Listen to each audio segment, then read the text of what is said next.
Being a traveling healthcare professional is something that all of you who are deciding or thinking about traveling should really consider heavily. This is not something you should just jump right into. On today's episode, we're going to cover why you should start a traveling career. And we think that this episode is kind of good for those of you that may be on the fence, maybe those of you that have kind of been kicking tires. There's a lot of people jumping in right now. So we're going to talk a little bit about why you should start a traveling career on this week's episode of Travel Evolved.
It's Travel Evolved. I'm Mark Holloway. Welcome, everyone. I'm really excited about today's show. I always say that, but sometimes I get jazzed up for some episodes. This is one of those I think is really kind of good.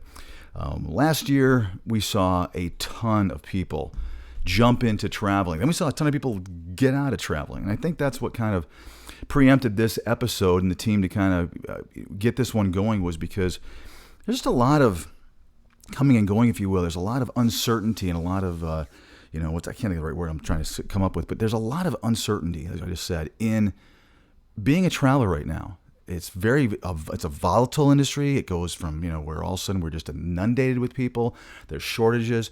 Then, the needs drop. And it has obviously a lot to do with what we always talk about on Travel Evolved, and that is supply and demand.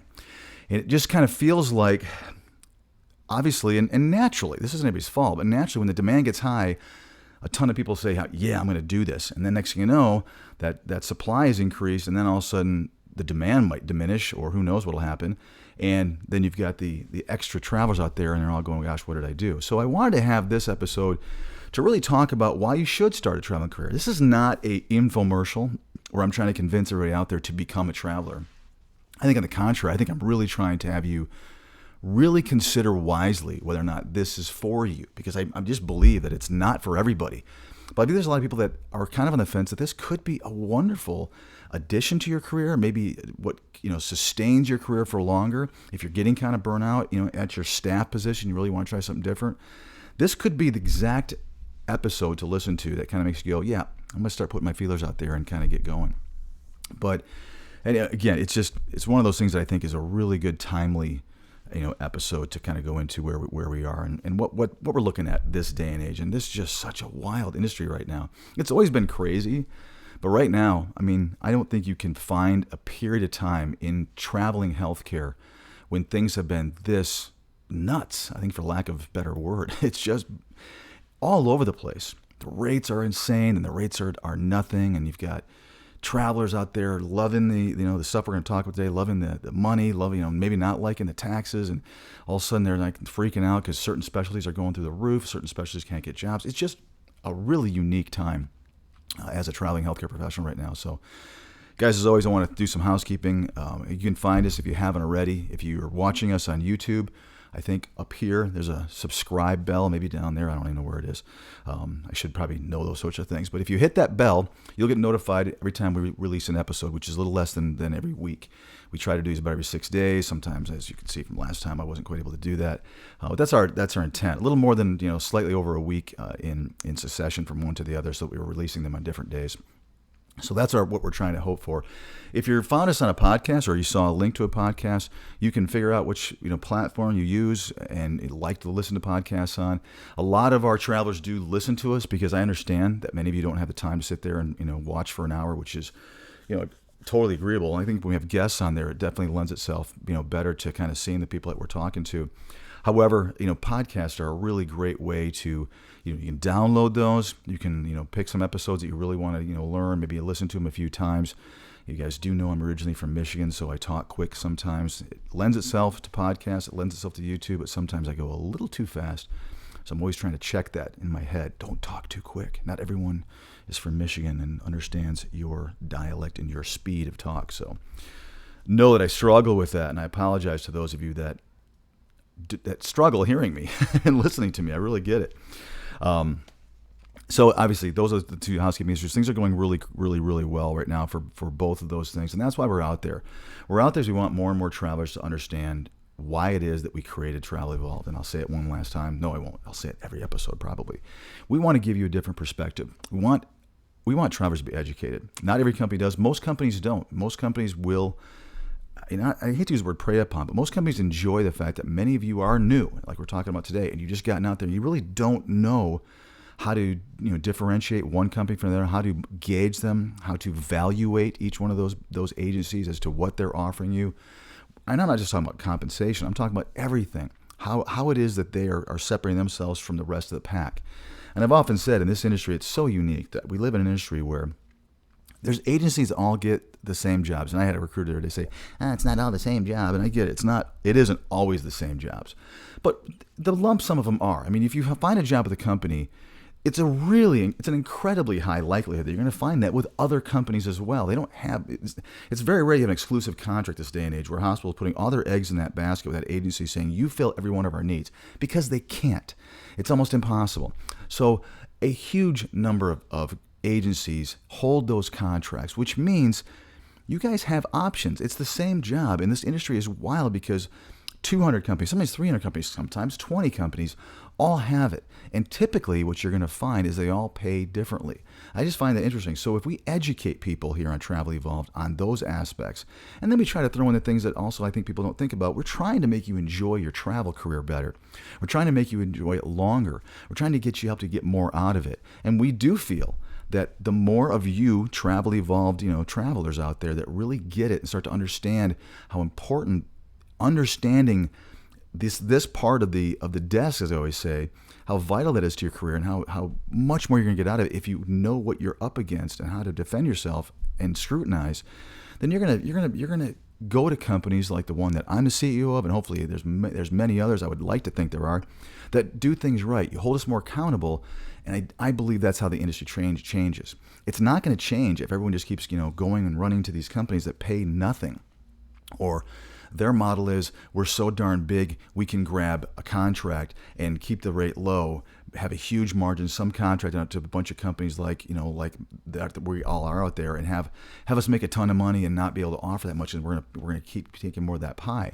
Eventually, those companies, people will stop working for them, and that's the idea. The more educated travelers are, the less attractive they should be, and the more attractive other companies that do things right will become. So learning this stuff eventually will trickle into holding agencies more accountable, which should elevate the overall industry as well. So that's it. I mean, it's not a secret. It's not a mystery, because I do have some counterparts that are like, why are you doing that? I'm like, because we're gonna fix this. We're gonna fix this thing right now, because it's been getting worse and worse every year that I've been in it, and it's been over 2 decades that I've been in this industry, and it's time. I think it's a really good. The period of time we're in right now is a great catalyst for changing and for evolving, and that's why we're doing it. All right, so first thing I said about why you should start a traveling career is this is a decision that shouldn't be taken lightly. It really isn't. Let's talk about all the things you guys have. Most of you, if you haven't started a traveling career, or if you dabble in it here and there, you understand that you could potentially be leaving a long-term position, one that you've built seniority and tenure at, which means there are some things that you're going to miss and that you are taking for granted right now that you will absolutely not have when you go on the road. And it just is that. Your friends, you're not going to know anybody. We've discussed that multiple times here with guests, and just in general. You're going to be walking into someplace new, so you're going to lose all of that. And for many of you, you're like, good, I'm ready. I get that. But there is, we're talking about just what you've built up in your entire career. Maybe you've been at that hospital for a long time, or that facility, and you're less likely to want to say, I'm just going to run back in. Or they're going to get so upset, and we've seen this, that They do, but managers and higher ups kind of get angry when you start chasing dollars. I mean, they don't like that. They feel jaded. It's real. So if you've been in a unit for 10 years, 5 years, or longer, and you're like, hey, I'm going to go travel now, their first reaction is, oh, they're just going to chase some money. That's all that matters to him or her now. It's all about money. Maybe they're right. Maybe who knows what. But they don't like that. They don't like the fact that in our industry, if you chase money, there is that tendency to believe that you are less ethical, that you forgot your oath, that you were going to help people, not that you took a Hippocratic oath, but that you help people. And now it's not about helping people. You're like, and so people are doing that with a lot of things this day and age. They're projecting false, I guess, characteristics onto people that may or may not be true. Yeah, you can still chase money and still give a darn about the community and about patients. They're not mutually exclusive. For the first time in a long time, I actually saw travelers making insane money that they've deserved. Sometimes it's over the top. I mean, I'm going to be the first to say sometimes it's too much money. And you guys even said, wow, this is a lot of money. I'm getting taxed too much. So it is for a while there. And it probably will be again. It is right now. We're seeing it. I mean, I'm just going to tell you, it's too much money. It can't sustain that. And so for those of you that are thinking, well, I deserve this now, yes, you absolutely do. It's been a long time coming. So you're actually making more than you probably should in a long period of time. But certainly, what you have been making as a traveler has been nothing. It has been way, way below for years, for decades. So I'm the first one to say, congratulations and go get them. I just wanted to, to kind of bring you down to reality that a lot of those wages are not going to be around forever. And the truth is, and again, I've always said, I'm going to tell you the truth, whether you like it or not. The truth is, it's too much money. You can't make $10,000 a week and think that that's exactly what you should make. You can't make $500,000 annualized income and say, yes, that's what a traveling, CT, tech should make. That's what a traveling respiratory therapist make. That's an insane amount of money.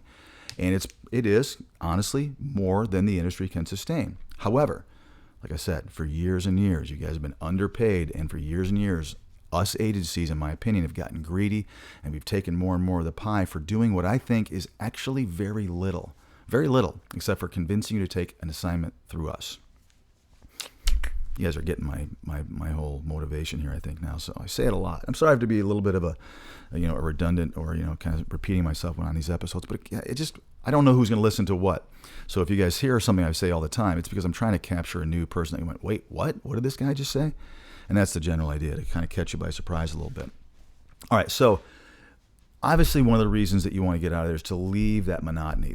I mentioned the things you're going to, I didn't really go into it, but leaving the monotony is a huge reason why a lot of people jump into travel. Not so much right now. I get it's all about the money, but just the mundane, day in, day out, same unit, same job every day.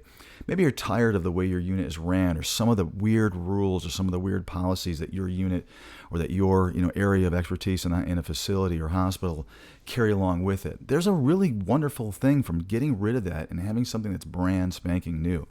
But again, one of the decisions I said don't take lightly. You're also going to be walking into that comfort, that lack of comfort, I should say, that you've gotten so used to. If you think that monotony is gotten to you, think again. Has it?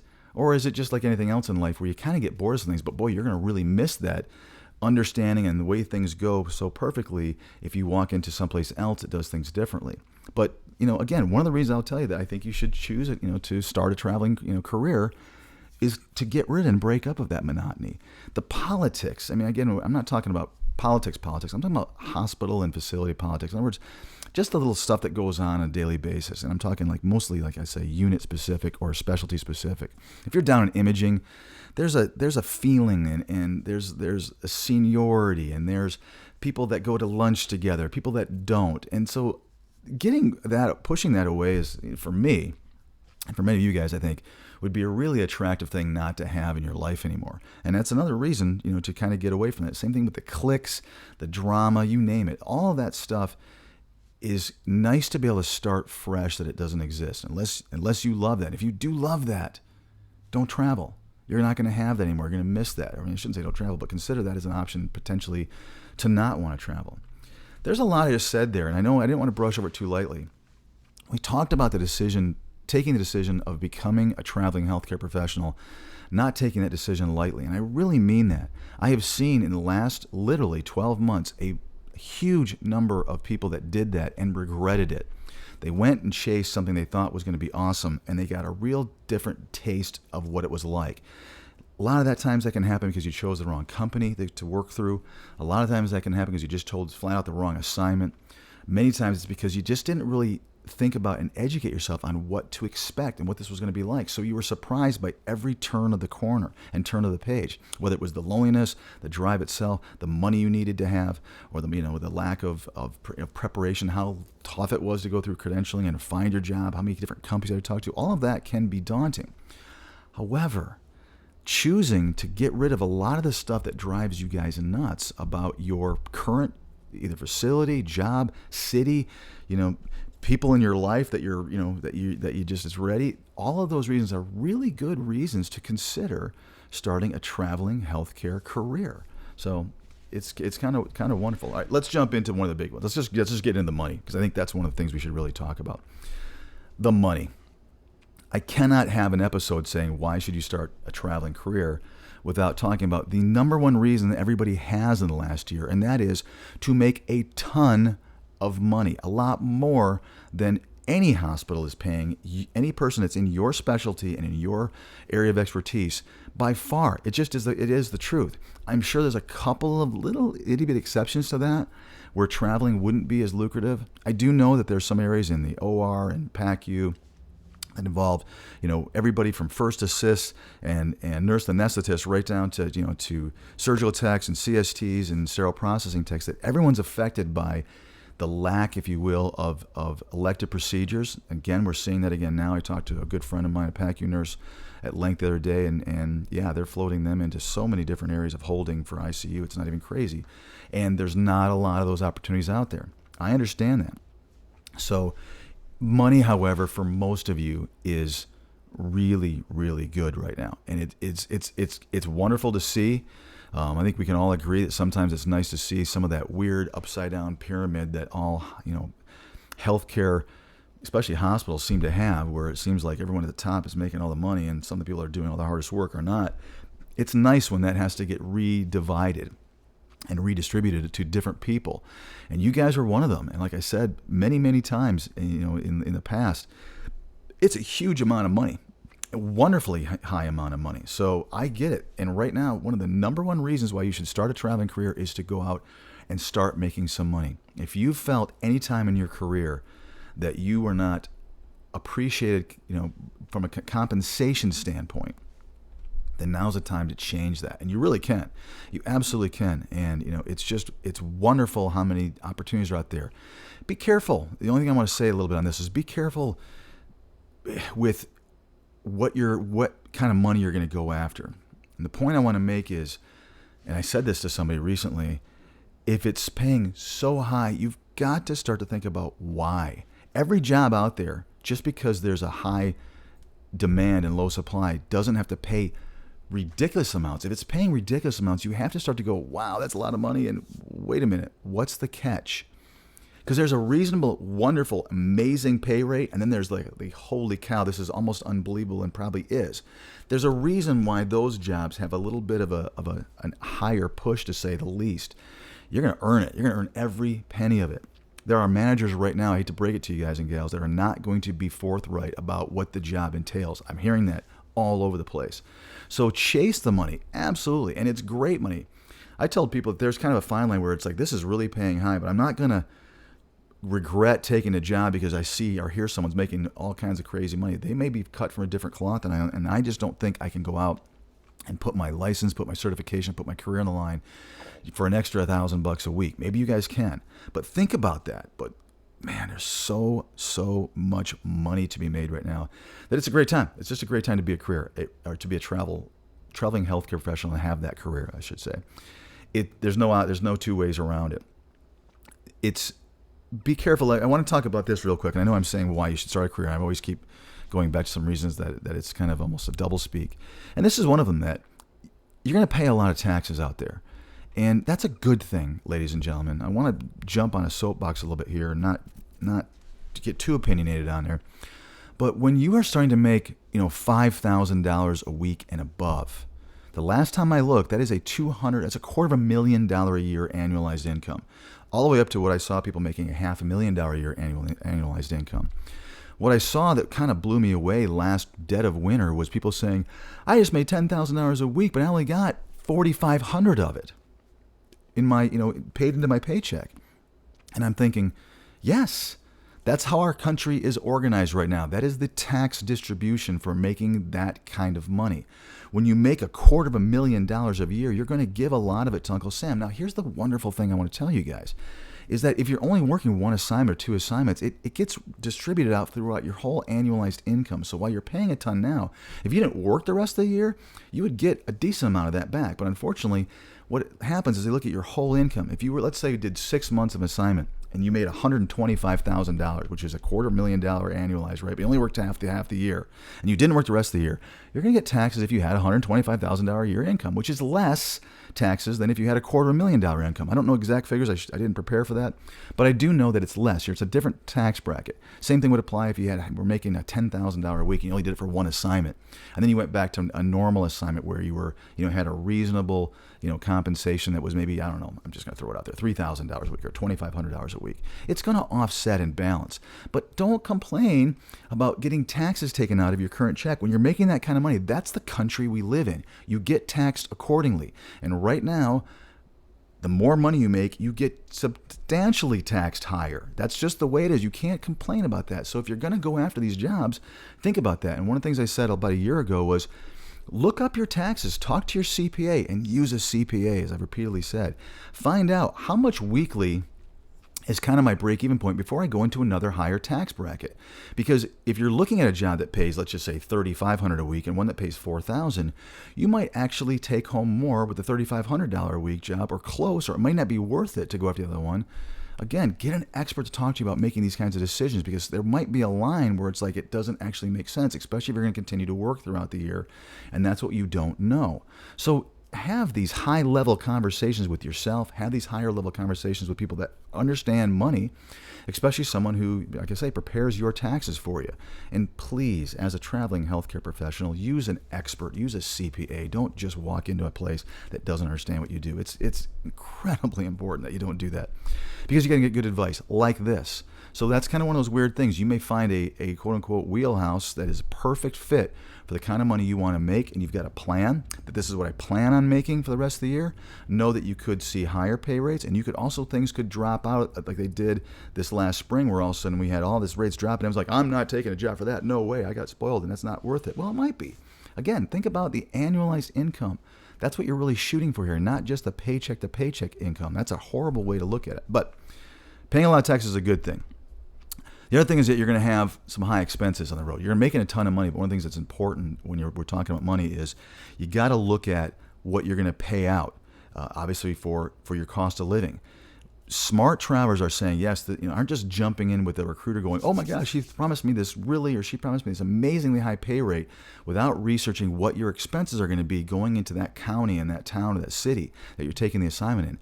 Just because it's a high pay rate doesn't mean it's going to be a high take home, because you're going to end up having to have a higher level apartment possibly, or Airbnb, or wherever you're going to stay. That could also go up. What you're looking for, and we'll talk about here in a little while toward the end of this episode, is a really high income and the lowest expenses that you can have. So understand that many of you pay, let's say I pay 2 mortgages, which means you pay a mortgage and you also are paying for housing on the road, which is the same thing. I love that phrase, because it's one of those things that really defeats staff people that say, oh, you're making all the money. I know what you're making. You're like, well, really? Do you know what I'm paying? Because I'm paying my mortgage at home. I'm paying for expenses to be out here. And by the way, this city to rent in is insane. So it's always a good, I guess, comeback if you feel like you need one, for people that just seem to be really crappy to you because you're making so darn much money. The money will go up and down. I mean, I guess that's the bottom line, is that it's not always going to be consistent. So money's high right now, go for it, chase those dollars. I really, really hope you guys do. And I'm really happy that you guys are able to do that. Every one of you guys should be. You should be celebrating this. You should be on the upside.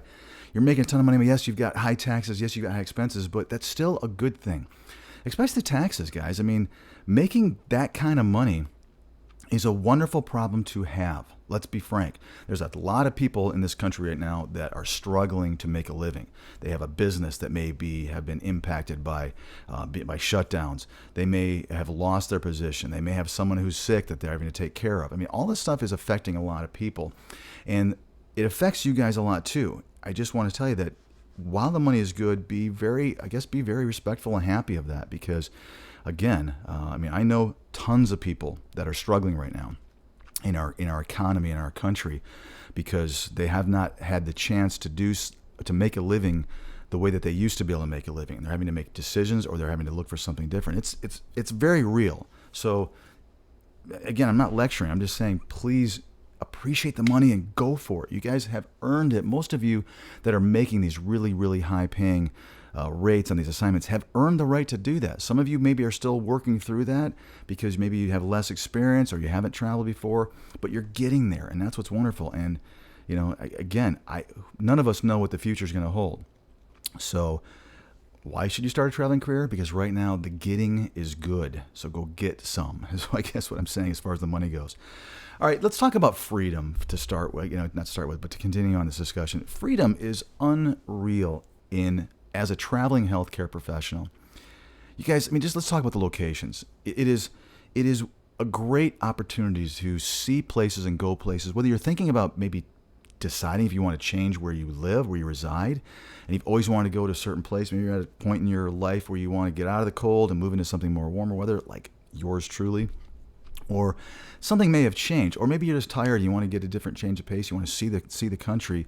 What a great opportunity for you guys to be able to do that. Remember, you get to decide what you want to do. You get to decide where you want to go. That's the great thing about being in your shoes. And I've said many, many times, don't let some slick talking good salesperson, also known as a recruiter out there, because that's what they are, try to talk you into something that is not where you want to go or what you want to do or when you want to do it. This industry has got to change that way. Recruiters are, I'm sorry for every recruiter out there. I love you. You guys are a wonderful, huge part of our industry. But man, some of you just are out for yourselves. You guys know that. And the ones I think that are really good in our industry, the ones that really do listen and really take orders from their traveler and then try to fulfill what the traveler's looking for. But you guys understand, even in that scenario, a recruiter still is going to have to do, in order for them to make money, which is what they all want to do, regardless of how much of your friend they are, they still have to convince you to take a job that they have. And they have to convince you to take it at the rate that they're being dictated to take it, or at the rate that their compensation pays them a reasonable amount to be able to take. And what I meant by that was, as you guys know, I've said many times, many compensation packages out there for a recruiter actually incentivize a recruiter to have the company make a bigger piece of the pie, a bigger margin. They get paid substantially more money commission-wise if they make the company more money off of what you agree to. So that's what it is. So, but you guys are in control. You guys can hear a recruiter and say, yeah, no, thanks, but no thanks. I would give them feedback. Tell them why you're not going to, work with them, because your company sucks. Your compensation package sucks. That will eventually get back to the higher ups. And this, again, like I said early in this episode, how you're going to change the industry.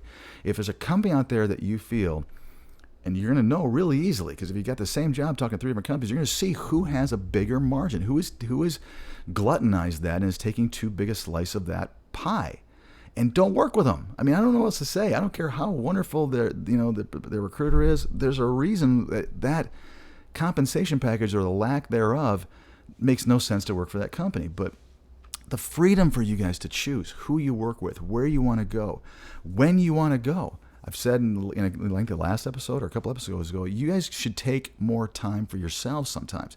If you have an assignment where you make ridiculous amount of money, go enjoy some time off. I'm not saying go spend it, but go enjoy a little bit of a break, because you've earned that. You probably worked your tail off, and you probably need it to avoid traveler burnout. But go take some time. You get to decide how long you want to stay at an assignment. Again, companies right now, agents, facilities seem to be, if you've done a good job and they need you, it seems like sometimes they're upping the rate for you to stay because they already know what they have with you. Look at it from a facility standpoint or from a managerial standpoint. If they have you working a 13-week assignment and you've kicked what for them, and the opportunity is, well, do we keep you and maybe try to incentivize you by giving you, I don't know, it could just be $5 more an hour. It could be 10 more bucks. Lately I've seen, I'll put it this way. I've seen rates go from $100 an hour to $175 offer to extend somebody, which two people that worked for me turned that down because they said, no way. So that tells you what I said earlier, that sometimes the money is too good. That facility is throwing out insane money to get someone to stay. $175 an hour bill rate to me, which I openly translated to what it was for those guys. And they're like, I still don't want to do it. Mark, can we find us something else? I mean, go for it. Absolutely. Absolutely. You are in charge. You guys have the freedom to make these decisions. And nobody like me or any recruiter or any VP of any company should be trying to talk you into or out of something that isn't what you want. That's why you should start a traveling healthcare career, because you are in charge of your own freedom. You get to do what you want. You're the boss, guys and gals. I mean, we all jump through everything to try to get you to work for us. That's what you have to kind of kick back and smile. You have that ability. I see it all over social media. There's that attitude, and it's kind of cool that you guys are like, I am king or queen, you know what, and you should be. So that's one of the reasons, again, a great one to start a traveling career, because you now are in charge of your own, I said the word, career. Whereas maybe back at home, at your home facility, your home job, you may have a lot less control over promotions, schedule, you name it. And a traveler kind of does, guys and gals. It really does, even in thinner times than they are right now, that's for sure. You also, the main thing is, the thing I like about freedom is you get to decide why it is. And really think about that for a minute. You get to decide why it is that you're choosing the assignment you want. Nobody else has your unique motivation for what it is that's making one assignment more attractive to you than another assignment. It's all the variables of from pay to location to what you felt like on the phone with that manager to your own reason for wanting to go to that city even. You're the only one that knows, and it's completely unique to you, which means this is why I love the traveling career perspective. And I'm not even a traveler, you guys obviously know. You guys have the freedom to make all these decisions on your own. Use that freedom. Think about that. The next time somebody's telling you, hey, I've got this great job and da-da-da, like, no, I don't care what it is. It's not great to you. What makes you think it's great? I'm the one that decides what's great. You can say, I think the job is great, Mr. and Mrs. Recruiter, but you can't say that I as a traveler are going to think that's great, right? So that's the general thought and the general idea of it. I want to talk about the experiences, and I think that's one of the major also reasons that being a traveler is so great. It just is. You guys have an amazing and what I would say is unique career opportunity. This is an option for almost everybody out there. Everyone that's listening should be. Any healthcare professional jumping into the travel career of being a healthcare professional, every one of you have that uniqueness. You can do it. There's almost zero specialties that don't have travel assignments that are healthcare related, as you guys know. That's why you're listening. That's why you guys do what you do. That's unique. I can't start a career as a traveling CEO of a company. I mean, I guess I could, but I'm pretty limited. I'm limited already, right? I'm limited because of my experiences, my unique experiences. Sure, I could get out of this career and do something different because I've ran companies before, but this is what I know. I mean, I'm kind of limited. You guys have such a unique opportunity to try something that, again, if you're on the fence and you're listening to this episode, I think you should try it if it at all interests you. Do some research. Like I said earlier on, I'm going to say it again. But think about that. The experience that you're going to have is so unique to you because you have this opportunity to change your career to something completely different. And being a traveling healthcare professional is completely different than being a healthcare professional, in my humble opinion, without being one and not being in your shoes. But it seems like it should be. I should put it that way. It should be completely different. If you're doing it right, it's completely different. Listen, you can make new friends. You've got completely, different adventures that are outside of work, which I've done multiple episodes and will continue to do more episodes about. The things that you get to do and see that aren't just at your job, so to speak. It's the location. It's the uniqueness of the area that you're going to. It's getting to and from the assignment. We've mentioned things like that. All the things that can make and enhance being a traveler. It's the experience. It's all about the experience, in my opinion. And it's so wonderful if you can look at, I don't care if you're just making friends every time you start a new assignment sorry, I got itchy nose here, to going to someplace different and seeing, just a different culture, a different, feeling of a city. I mean, every time I go someplace and stay, it's a whole different experience for me, right? It feels different in San Francisco than it does in New York. It seems it's different in the middle of our country as opposed to being someplace coastal or someplace in the mountains. It's just great, and you guys have that. The real thing I want to talk about in experiences, though, is that your career, your expertise and your qualifications are going to soar. They should soar as a traveler.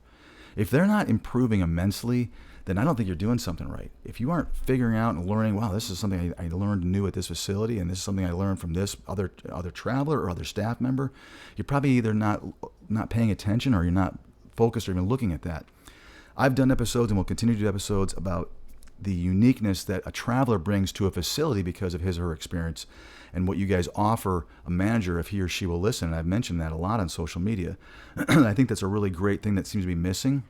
That cross-education from one traveler that has worked in 20 different locations, what they could bring to facility, that's missing. But the opposite is also true. The things you guys learn is going to enhance, you can just be selfish from it. It's going to enhance your career. You guys get to see and hear things that you're like, wow, I learned something really great at that facility. This facility, I didn't learn much. I brought more things to the table than I took away from the table. But your career and your expertise should start to soar faster than anybody else's. You're going to learn more, just plain and simple, by going to multiple facilities than you would staying in your own home job. You're kind of limited to what the culture is, what the rules are, what the policies are at that facility, and you're going to go to a different one, and they're all going to be different, and you're going to see very quickly and easily which ones work and which ones don't. And so for you, from a selfish standpoint, things are going to start going like this with you. You're going to become better. You're going to become better at your job. I mean, you almost can't avoid it. It's kind of wild. All right, I want to revisit episode number 5 for just a second. And I said creating a business mindset in that episode, because that really is what this is you have an opportunity and you should be treating this like it is your own business. And that's what's great about becoming a traveler, is that you now have a business, so to speak. Before, you were getting a paycheck. You didn't have a lot of involvement. You had some, I'm sure, but not a lot of involvement in that huge hospital's business. But as a traveler, this is your career. You got to have a business mindset, like I mentioned in an entire episode. If you want to go back, I'm not going to redo that episode here, but go back and listen to episode 5, because it's important that you understand how to maximize every benefit you can and minimize every expense that you can as a traveler. So that's another great opportunity, reason why you can do it. You have an opportunity to be in charge of your own finances. Not only can you make money, but you're also more in charge of every aspect of it. You're in charge of your expenses. You can decide to take a much lower, let's say, quality housing, as long as you feel safe, to put more of that money or keep more of that money in your pocket. That's a great other freedom. It's another reasons why you should treat this like a business, because you have that flexibility, which is so wonderful and unique. And another reason why I think starting a traveling career is such a good, I love this episode because it kind of incorporates everything that we're going to talk about over the next, who knows how long I'm going to continue to have time to do this, which I think will be forever, until you guys are sick of me. Until you guys stop listening, I'm going to keep doing it, put it that way. It is such a great, I guess, idea or concept that if you're able to treat this as if it is a business to you, it really does set your mind right as to why it is that you're doing this. Yes, you want to go out and do everything else and see things and meet new people, have all these wonderful experiences, but you're also looking at, how do I, when all is done, my bank account and my investments are way higher than they would have been if I would have stayed at my job locally. The truth, and the sad truth, unfortunately, is, and maybe this will change, maybe it's starting to change out there, I don't know, but it seems to me like working at a facility as a staff member permanently for your entire career is unfortunately a real good way to not have options when you are getting older or when you retire. Starting a traveling career, I think, absolutely gives you many more options for those of you that have the guts to go out and do this. It is a game changer. And every traveler I talk to, I mean, yes, that's what you talk about. You're like, oh my gosh, I live in this house now. I drive this car. I've got this much in investments. It's really good to hear, because I've said repeatedly that in our economy, and I can only talk intelligently about the United States, healthcare professionals are underpaid, in my opinion, but travelers are not, or not nearly as underpaid. And again, I don't want to confuse what's happening right now with the long-term effects of things. Like, you guys have been underpaid for a while, but travelers still do, regardless of my feelings on how agencies are and aren't paying you that piece of the pie, travelers typically do make more money than staff members. There are some locations in our country that is absolutely false. That is not true, and you guys probably know what I'm talking about. I mean, go look at San Jose. Go look up in the Bay Area. Some jobs up in Washington typically are paid higher as a staff member than even a traveler can make. There's uniqueness in that too, but for the most part, it is a great opportunity for you guys to create a business mindset and treat your travel career as something that you're in charge of. It goes up back to a little bit about the freedom I mentioned a little while ago, but you guys have this wonderful, wonderful opportunity to say, everyone to own a small business? Everyone to do something on the side? Well, you don't have to. You have this as your business. Talk to your CPA about that. Tell them, I want to treat this like a business, so what advice can you give me when I'm making my selections, when I'm on the road? How do I, let's talk about how I report my taxes. Let's do it right. And let's have this be a business. He or she are going to go, great. They're going to love you way more for that than if you just are a client of theirs that just says, here's what I made and let's go. Most accountants love that kind of a mindset. So think about it. One of the things I also want to talk about here is become a real traveler. If you're going to be a traveler, become a real traveler. What I mean by that is don't just take assignments that are a day's drive or a half a day's drive or a few hours away. You will not get the full experience. And I mean, every recruiter I just made really angry earlier on in the episode, and I made you guys really angry. I know I did, and I'm sorry for that, but I did. I just told you the people the truth. So don't blame me for that. I also just made some friends back up by saying this, because recruiters can't stand it when you say, hey, I want to recruit, and they're like, oh, great, here's all my stuff, and I'm going to get this person, and they say, okay, I want to be right here. I got a pinpoint of a place I want to go to, and then your hearts just go, oh man, because they know they have to hope that they have that facility or the facilities. Maybe it's a small town, maybe it's a bigger town or city. Maybe it has multiple hospitals. It might not. It might only have one or two. But if you give them that limited of an option, they're basically hoping that they held a contract there, and they probably do if you've seen jobs there. But if they don't, then they're out of luck already with you, and they may as well just be honest, which unfortunately some of them aren't. They're going to still try to convince you to take a job elsewhere because they don't hold a contract in that city. But if they do, they're going to hope that they have to wait until that job with your specialty that matches what you're looking for, whether it be shift, pay rate, or the actual specialty itself, and the equipment and all the different things that are associated with it, are your match. If they're not, they're going to be doing this and waiting, and then again convincing you to try to take something else. You can see it very clearly in our industry. And just because they have a job and you go in front of it and are submitted as a potential traveler there, doesn't mean you're going to get it. So they're also waiting for that. And we all know these jobs right now. I mean, I put someone in front of jobs sometimes, and on some of these vendors, I can see what the competition level is from what our people have put people in front of. Sometimes it's 30 to 40 people easily. Those high-paying, crazy assignments that I almost think you should kind of walk away from and not necessarily take, but take the ones that are like the 80% of that, because they're probably going to be much more fulfilling for you. Those really ridiculous ones are just, it's come on. There's 3 positions. I mean, maybe they'll have more, but you have a less likely chance of getting that, which means recruiters are going to be like, oh man. So if you're only giving them 1 or 2 options, or you're giving a city and you're, and only or maybe one state, maybe I live in this state, I only want to stay in this state. I understand if it's a licensure or a certification issue. I get that. You can't do much else. You got to go out and get a job, invest, and then, get more licenses, get more ability to work and increase your traveler marketability so you can work more places. But if you have the ability to work nationally or in multiple locations, multiple states, I would really urge you to do that.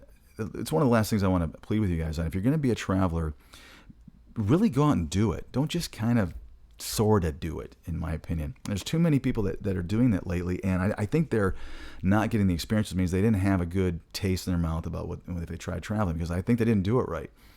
It's like anything else. If you do it kind of, the word I'm looking for. I'm trying not to swear on this version of this podcast and YouTube, because I think I have to change I don't know. I don't know what the rules are. They know back in Denver what I can and can't say, but I'm trying not to say anything. But if you do it haphazardly, I'll put it that way, and you don't really become a traveler, you're going to miss out on a lot of the different things we just talked about, all the benefits we just mentioned. A lot of them are going to be there, and it's not going to give you that experience I think that most of you are looking for. Money's going to be limited. Options are going to be limited. The freedom, the flexibility, the experiences you're going to have, all of that's going to be on a much lower basis. So I would urge you, if you've made the decision, make it and then go for it, because there's so many really good reasons, especially right now, to start a traveling career, and start it and finish it, and don't let the economy and the supply and demand change your determination, so to speak. Here's the bottom line, I guess, on this episode. Do some serious research. If you guys are thinking about this, I would urge you, if you guys listen to this or you're one of our, our subscribers, save a link to this thing, or somebody you know is talking about, I don't know, maybe thinking about traveling, maybe joining, or maybe you know someone from your home, like I say, home facility that's thinking about traveling. Share this episode with them. Say, here, I've actually got the link. I'm going to send it to your phone, or I'm going to send it to a podcast or a YouTube channel directly to you. Check this out. I would appreciate it. And that's what we're seeing more and more now. A lot of sharings going out there of episodes that are pertinent to the people that you're talking to. And that's, again, if you want to pay us back for taking the time that we do to research these, to write these, to record these, to edit these, to get them out there, and then to promote them, which is all being done. We're not charging my company. I'm having my people do that as part of their job. So it's kind of a free thing. So it is what it is. And I've had people say, well, I'm going to get this off my web page or my group page. I'm like, you can take it off. We're on so many, it doesn't matter. But share this stuff with people. Let them see and hear the things that you liked about this. It's the best payback for those of us that are doing this for you guys that we can possibly expect. And I know it's hard to think about that, but when you're talking to somebody and they're mentioning anything like that, say, there's this knucklehead guy who is a CEO of a company and he doesn't ever talk about what he's doing. He just throws things out there and then take it for what it's worth. But please share that stuff and do some serious research before you make the commitment to decide you want to travel. I personally think you'd be crazy not to try it. If you have unless you're just so comfortable or so happy and it just isn't your thing, I get it.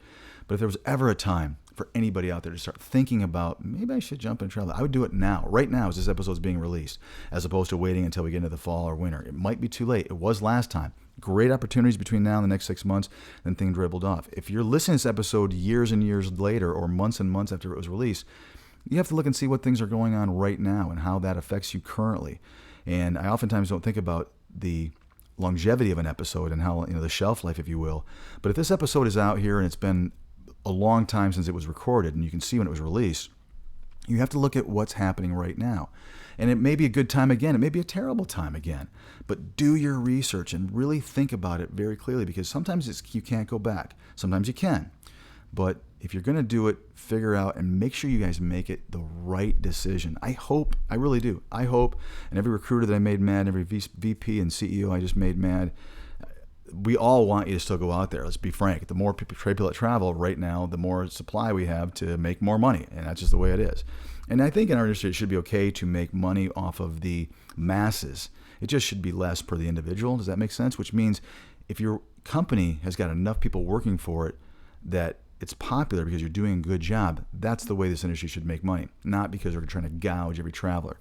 And shame on you for every person out there on my side of the desk is trying to figure out how to take your wonderful model that you have and tweak it to make it even more profitable off the same people. Just let it go, and maybe even consider dropping your margins so that more people may want to come to you, because as companies come in that are going to pay more, you got a decision to make, ladies and gentlemen. Hopefully they're going to make the right one. If you like the company, hopefully they make the right one and keep the money in your pocket where it really needs to go. Guys, as always, I appreciate it again this week.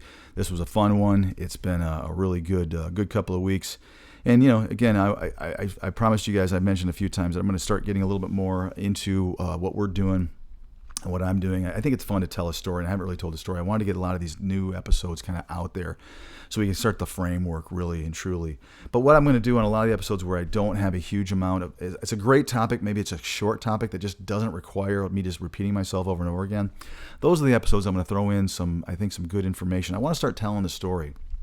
And I guess to kind of go into this a little bit, I will tell you guys that I got in this industry kind of by fluke. I said that before. I did not expect to be in the traveling healthcare world 22 years later at all. I thought it was going to be a job. And for a lot of people that are in the industry on my side desk, it is in fact just a job. But what's really unique and interesting to me is I came from a marketing and advertising standpoint, a background. I worked for an advertising agency for a long time and multiple advertising agencies.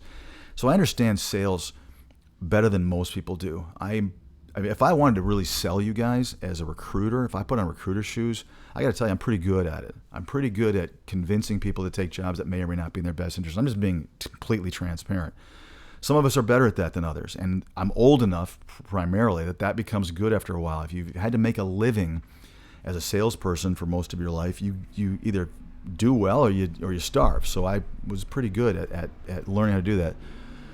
In case you can't tell, I'm still in California, so I always forget to close some things up. I've got most things closed, but helicopters are abundant out here, just the way it is. So going into healthcare traveling for me was kind of a weird step. I went into it because I was asked to help a company out for marketing and advertising, changing their brand and actually getting some of their marketing done. But very quickly, I got put in charge of a recruiting department and had never talked to a traveler. Think about that. I was good enough as a salesperson that the owner of this company said, I want you teaching all my recruiters. And it wasn't a small company. And I was like, talk about being in over your head. You ever had to teach somebody to do something you've never done before? Talk about BSing your way through a job. I had to do that pretty quickly over there. But that's how the industry was formed. It was, and when I talk about things like recruiters or salespeople, I am not just throwing out there from my experience from way up on high. I'm talking about nuts and bolts. I've been there, and I absolutely know this is the truth. It is what it is. And there's a lot of recruiters that get really offended by me saying things like that, but I'm coming from it because I've been in charge of recruiters, and my goal, and you guys know this as recruiters, is to teach you how to sell. You cannot tell me it's anything different. Yes, there's customer service involved, there's this, but really it's teaching you how to sell the inventory that we have as a company. So that's what we do. So anyway, we'll get into a little bit more of that as I move into some other areas and some other realms. But guys, as always, I appreciate the fact that you guys listen and watch this more than you guys can know. It really gets me going, and it keeps me very motivated, and really helps kind of offset the stress from the real job. So guys, as always, I appreciate it. Thank you, and I will catch you next time on Travel Evolved.